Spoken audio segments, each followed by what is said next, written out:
Ay, Hello.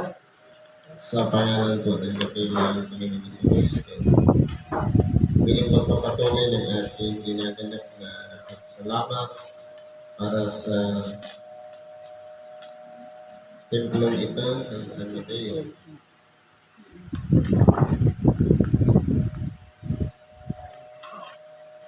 Meron tayong tinatang aralin upang ating masahin at pagnilay-nilayan sa gamit ito. Ito ang aralin ayon sa Mateo 11:25-30 sa 2 Pedro 3:8-3. Dito po sa Ebanghelyo ni San Mateo, ang nais dito ng ating dakilang Panginoon.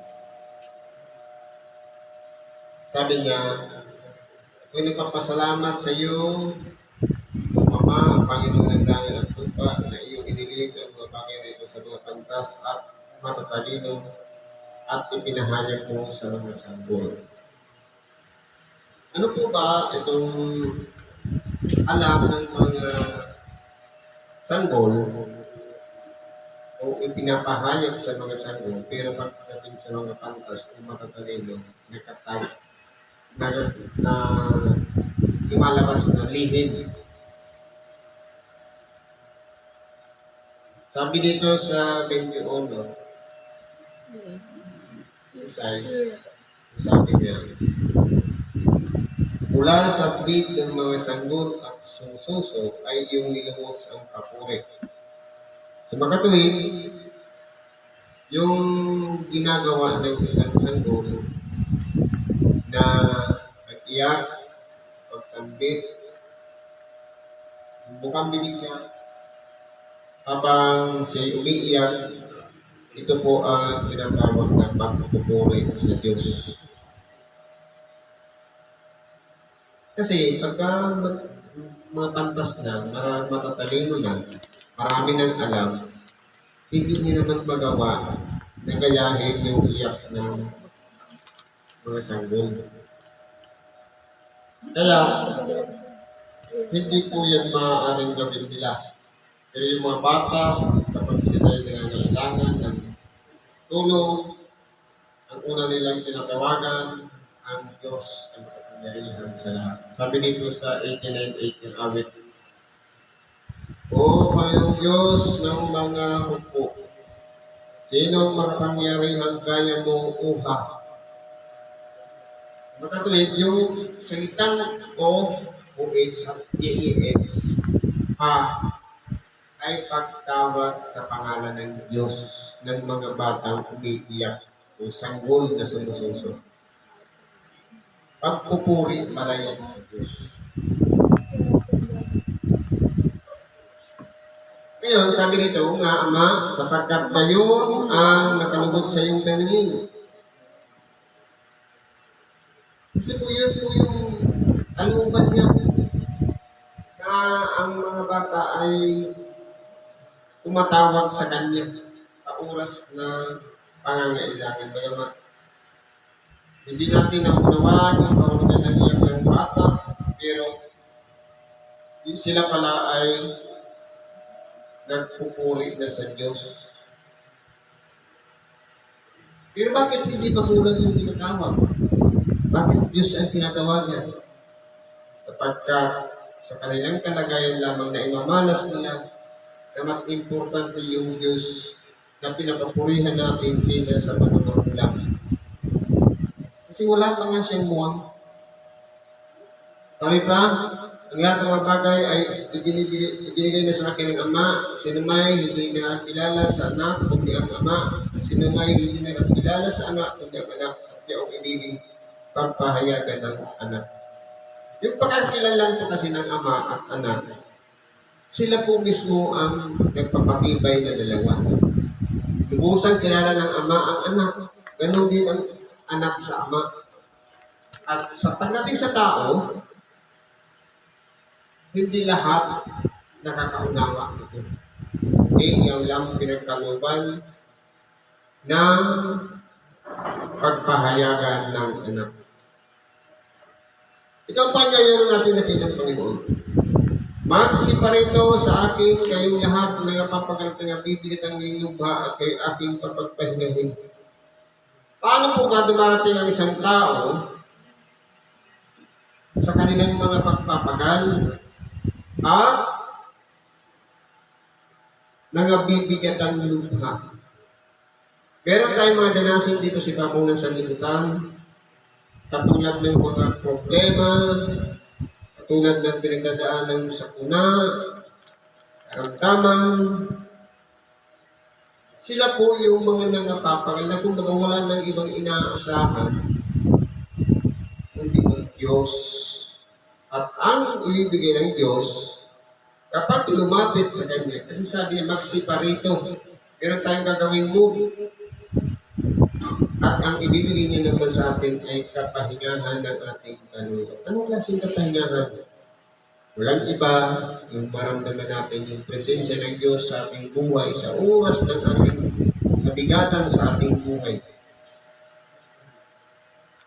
Kaya pala nangyayari lahat ng bagay ay bahagi ito yan ng isang pagsusulit o pamamaraan ng Diyos, at sa ganun malaman natin na limitado lang pala ang lakas natin at kinakailangan natin ang Diyos para asahan, para magaanan tayo sa mga bigat na dala natin sa ating mga buhay.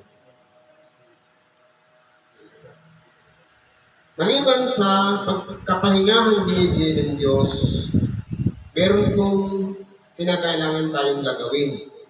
Pasanin ninyo ang aking pamatok at mag-aral kayo sa akin. Ano po yung pamatok? Ito yung mga kautusan niya na kinakailangan magpasakot tayo sa kalooban ng ating dakilang Panginoon. At mag-aral na makatuwid, magsikapan natin, madagdagan ang ating kaalaman sa pamamagitan ng pag-aaral. Na walang iba, ito yung pinapakinggan natin, ang salita ng Diyos. Marami po at kinakailangan natin sundin yung kalooban niya, yung pamatok niya, kinakailangan natin pasanin. Ito po kasi yung mga kautosan niya na kinakailangan natin magpasakop doon. Hindi po siya malayo. Sabi niya, sapagkat ako'y maamo at mapagpakumbabang puso at masumpungan ninyo kapahingahan ng inyong mga kaluluwa. Madali po siyang lapitan at hilapin. Malaga, isurrender lang natin ang ating sarili at mararamdaman natin ang presensya niya sa ating buhay. Sa pagsunod ng kanyang kalooban, ng kanyang mga utos, kung tayo po ay tapat sa Kanya, hindi naman po mahirap na bigpitin o kaya sundin ang Kanyang mga utos dahil ang iniutos niya na walang iba, pag-ibig sa Diyos at pag-ibig sa kapwa. Magaan lang naman po yung utos niya, yung pamatok na ibinibigay sa atin. At pati yung pasan-pasan natin, maiibsan sa oras na ilapit natin sa Diyos ang ating mga buhay. Dito po sa ikalawa, sa pangalawang Pedro 3, sabi dito, "Tatapat, huwag ninyong kalimutan mga isang araw, ang isang bagay nito, na ang isang araw sa Panginoon katulad ng 1,000 taon at ang 1,000 taon ay katulad ng isang araw." Ano pong ibig sabihin nito? Kasi po, yung pagbubuo, pagbabalik ng ating dakilang Panginoon, inihula na 2,000 taon na ang nakalilipas. Lumipas na ang 2,000 taon, nananatili pa rin siyang hula kasi hindi pa nga nangyayari. Sa pangatuwid, na sinasabi ito, ang isang araw ay katulad ng 1,000 taon. Hindi siya ni ratio na 1:1,000. Isang araw sa Diyos at 1,000 taon sa buhay ng tao. Kundi, mag-antay ka sa isang araw, mag-antay ka kahit lumipas pa 1,000 taon, ang pinag-uusapan po dito, wala pong pinagkaiba yung tagal, yung 1 day at 1,000 years. Dahil parehas lang po ang senaryo na nasa pag-aantay pa rin tayo. Paano natin mapagtatagumpayan ang labis na pag-aantay sa pamamagitan ng pagpapahaba natin ng ating mga pasensya at i-apply din natin ang unawa sa lahat ng bagay. Hindi mapagpaliban ang Panginoon tungkol sa kanyang pangako na gaya ng pagpapalibang ipinalagay ng iba. Mapagpahinood sa inyo na ibig ng sinuman ay hindi mapahamak kundi ang lahat ay magsipagsisi. Totoo po, bakit may mga masamang tao buhay pa rin ngayon? At bakit pinapahinunutan ng Diyos ang mabuti at ang masama? Kasi po ang Diyos, hindi katulad ng pamantayan ng tao na kapag nagkasala, kulong agad. Pero agad haton.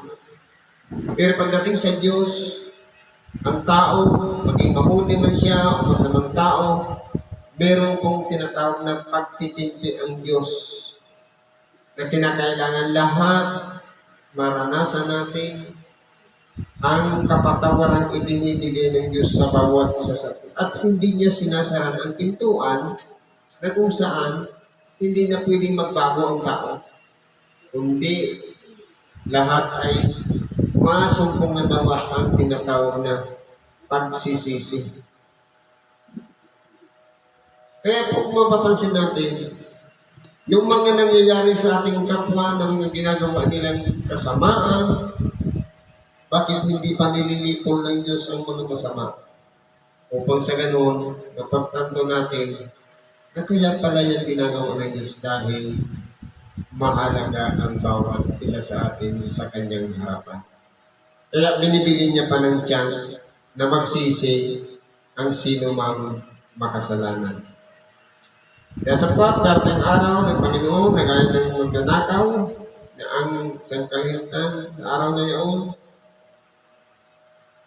ay mapaparang, nakasabay ng malaking ubong at ng latuman, nasa langit ay mapupunta sa matinding init.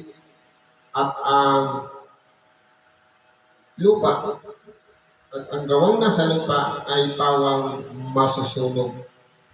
Sa makatuwid, meron pong itinakda ang Diyos na isang araw, pero hindi po nahuhulaan ng tao.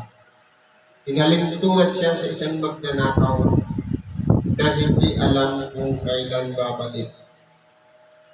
Anong sabi sa ibang bahagi ng kanilang kasulatan? Na ang magnanakaw dumarating sa oras na hindi natin namamalayan. Hindi natin alam. Sa makatuwid, paano tayo makapaghahanda kung hindi natin alam ang pagbabalik ng ating dakilang Panginoon? Walang iba kundi sa pamamagitan ng pag-asa. Kaya ngayon pa lang, gumawa na tayo ng kabutihan sa ating kapwa, sumunod na tayo sa kanyang kalooban. Sabi po dito, yamang lahat ng mga bagay na tayo mapupunta na ganito, ano nga ang anyong pagkatao ang nararapat sa inyo sa banal na pamumuhay at pagkamaawain. Ngayon, kung sa kalagayan natin, hindi tayo sure na kasama tayo doon sa tinatawag na ililigtas ng Diyos. Ano ba ang pinagkadapat nating gunitain at alalahanin? Walang iba, yung nauna ng i-warning sa atin. Na lahat ng ating nakikita, at tayo man, pati yung ating kapwa, lahat ng yan may hangganan, may limitasyon. aatunan ng Diyos ayon sa kanilang mga gawa. Kaya, kung mapapansin natin, sigurado yung pagbabalik niya. Sigurado yung dakilang araw ng Panginoon ang mahalaga. Na ipaghanda na natin ang ating sarili, nagsisina tayo, inanap na natin kami kalooban, at napasakit na tayo sa Diyos sa pamamagitan ng mga araw na patuloy natin tinatanggap para sa ikadaragdag ng ating mga kaalaman. Na ating hinihintay at pinakaranasan ang pagdating ng kaarawan ng Diyos na dahil dito'y ang isang kalalitan sa nagliligas at may pupugnaw.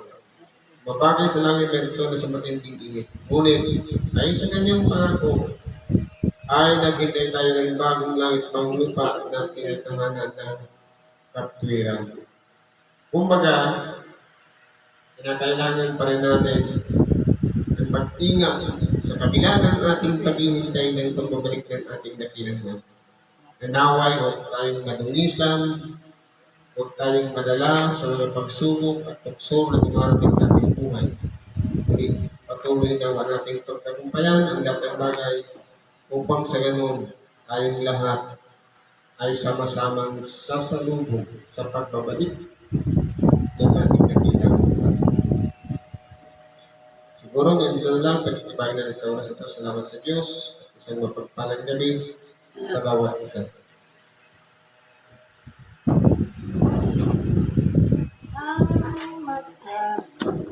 Siya ay kasama